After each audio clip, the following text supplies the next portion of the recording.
আসসালামু আলাইকুম। অনেকদিন পর ভিডিও করার জন্য আবার চলে আসছি। অনেকদিন ভিডিও করি নাই, আসলে ফোন নষ্ট হয়ে গেছিলো। এখনও ফোন নাই। আমার বোনের ফোন দিয়ে আমি ভিডিও করতেছি আর কি। যাই হোক, আমি আজকে মূলত ভিডিও বানাচ্ছি। আমার হলো ছাদ বাগান। আমার না, মানে বাড়িওয়ালার ছাদ। আমি বাগান করছি আর কি, বাড়িওয়ালাও করছে, শেয়ারে আছি। বাড়িওয়ালা এক পাশে, আমি এক পাশে ছাদ বাগান করছি। এখন মূলত ওঠার কারণ হলো চা বানাবো। চায়ের কিছু সরঞ্জাম আছে ছাদে, আপনাদের সেগুলাই দেখাই, চলেন দেখে আসি।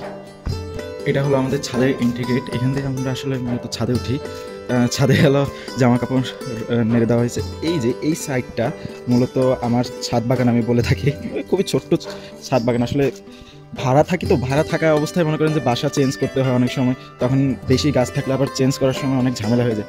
এই গাছটা মূলত হলো অপরাজিতা, আবার নীলকণ্ঠ নামে অনেকজন চিনে। এখন মূলত ফুলগুলা, এই যে কলি কলি আছে, অনেক কলি। এটা একটা গাছ না, এখানে দুইটা গাছ আছে। এই যে টব আপনারা দেখাই, এই যে টব, এখানে দুইটা গাছ আছে। এই যে একটা গাছ, এই একটা গাছ। আবার এই গাছটা হলো বাড়িওয়ালা কী করছে, আম্মু বলছিল যে মেহেন্দি গাছের চারা যদি হয় এক্সট্রা তাহলে তাকে দিতে। এখন বাড়িওয়ালা কী করছে, আমাদেরকে না বলে আমার টবে এসে এক্সট্রা চারা যেটা ছিল সেটা রোপণ করে দিয়ে গেছে। আর এই দিকে আপনাদের দেখাই, এই ক্যারেটে আমি হলো আগের বছর মাটি ভরছিলাম কিন্তু গাছ রোপণ করা হয়নি। এই বছর বর্ষার শুরুতেই আমি কিছু গাছ রোপণ করছি। তার ভিতরে একটা আছে, এটাকে আপনারা মেবি টাইম ফুল বলেন, আমিও টাইম ফুল হিসাবে চিনি। আর এই স্তরে আছে আমাদের খুবই পরিচিত একটা ঔষধি গাছ বলা চলে। আবার অনেক সময় এটা হলো চায়েও খায়, আপনারাই বলেন এটার নাম কি। আর এই যে এটা হলো লেবু গাছ। এটা আমার বোনের বাসার থেকে চারাটা নিয়ে আসা হয়েছে মূলত এই লেবু গাছে। এখন লাগাইছি আর কি, দেখি হয় কি না। মোটামুটি এটার হলো কুশি বের হয়ে গেছে, অনেকগুলো কুশি বের হয়ে গেছে দেখলাম। আর এটার নাম মূলত আমি জানি না, কিন্তু এটা পাতাবাহার টাইপের একটা গাছ। মনে করেন যে সৌন্দর্য বৃদ্ধির জন্য ঘরে ইনডোর আউটডোর দুইটাতেই রাখা যায়। আর এই পাশে আরেকটা গাছ। আর আমি মূলত আরেকটা কাজ করি, কিন্তু আমি গাছ কিনি না। আমি হলো আশেপাশে যেসব গাছ আছে, ডাল আছে, সেগুলো থেকে কালেক্ট করে এনে আমি হলো চারা বানাই আর কি। এটা দেখবেন, এটা হলো জবা গাছ। এটা মূলত আমার বোনের বাসা থেকে নিয়ে আসা হয়েছে। একটা ডাল নিয়ে আসছি, সেখান থেকে চারা তৈরি করছি। এখন এই চারা থেকে আবার কি করছি, দুইটা ডাল কেটে আবার দুইটা চারা তৈরি করতেছি। মাশাল্লাহ হচ্ছে। এখনও দেখতেছি যে যেই কয়টা চারা লাগাইছি সেই কয়টাই চারা হয়েছে। আর এটা আমার ক্যাপসিকাম গাছ, অবস্থা খুবই খারাপ। ইয়া ধরছে, আপনার দেখাই, পিঁপড়া ধরছে, অনেকগুলো পিঁপড়া ধরছে এখানে।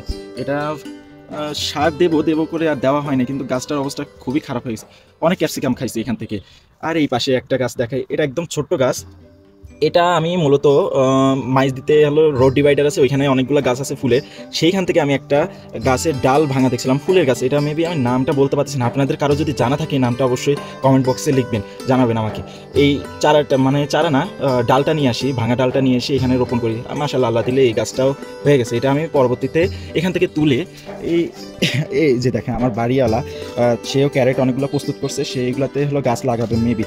আমি একটা বড় ক্যারেট নিয়ে আসছি, ওইটাতে ওই গাছটা রোপণ করবো। আর কিছু গাছ নিয়ে আসবো, ওগুলো রোপণ করবো। যেটার জন্য মূলত ছাদে আসছি, পুদিনা পাতা নেওয়ার জন্য। এখন দেখি পুদিনা পাতা কিছু নিয়ে যায় চা বানানোর জন্য। এই যে কয়েকটা তুললেই হবে, ঘ্রাণ অনেক বেশি। অন্যরকম একটা ঘ্রাণ। আর এটা যতই তুলবেন তত কিন্তু বৃদ্ধি পাবে। এটা মনে করেন যে আমি দুইটা পুদিনা গাছ লাগাইছিলাম, সেখান থেকে মাশাআল্লাহ দিলে অনেকগুলা চারা বের হয়েছে। এই মোটামুটি এই কয়েকটা চারা, এই কয়েকটা পাতা তুলে নিছি পুদিনা পাতার, এগুলাতে রং চা হয়ে যাবে। আর এগুলা দিলে কি হবে, চায়ের হলো যে হলো স্মেলটা আছে না, এটা আরেকটু দ্বিগুণ হবে। মেন্টোস আছে না, মেন্টোসের মতনই এটা স্মেলটা অনেকটা, আমার কাছে ভালোই লাগে। আর হাতে নিলেও পুরো গন্ধ হয়ে যায়, হাত গন্ধ হয়ে যায়। আর আজকের ওয়েদারটা খুবই জোস। বৃষ্টি হয়েছে একটু আগে, আর এখন ওয়েদারটাই দেখতে পাচ্ছেন আপনার। আর এই পাশে মূলত বাড়িওয়ালার ছাদ, এই পাশে অনেকগুলো সবজি গাছ আছে। তারপরে এই যে মেহেন্দি গাছ, যেটার কথা একটু আগে বললাম, এখান থেকে হলো মূলত চারাটা তুলে ওই আমার টবে লাগিয়ে দিছে। আর যে পুদিনা পাতার কথা বলতেছি না, এখানে আমি মূলত নিয়েছি বাড়িওয়ালার পুদিনা গাছ থেকে। যে বাড়িওয়ালার পুদিনা গাছ, এখান থেকে আমি দুইটা গাছ নিয়েছিলাম, সেখান থেকে মাশাআল্লাহ দিলে অনেকগুলো গাছ আমার হয়ে গেছে। এই পাশে মূলত বাড়িওয়ালার ছাদ বাগান, আর ওই পাশে আমার ছাদ বাগান বলা যায়।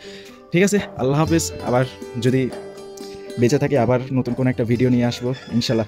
নেক্সট টাইম দেখা হবে।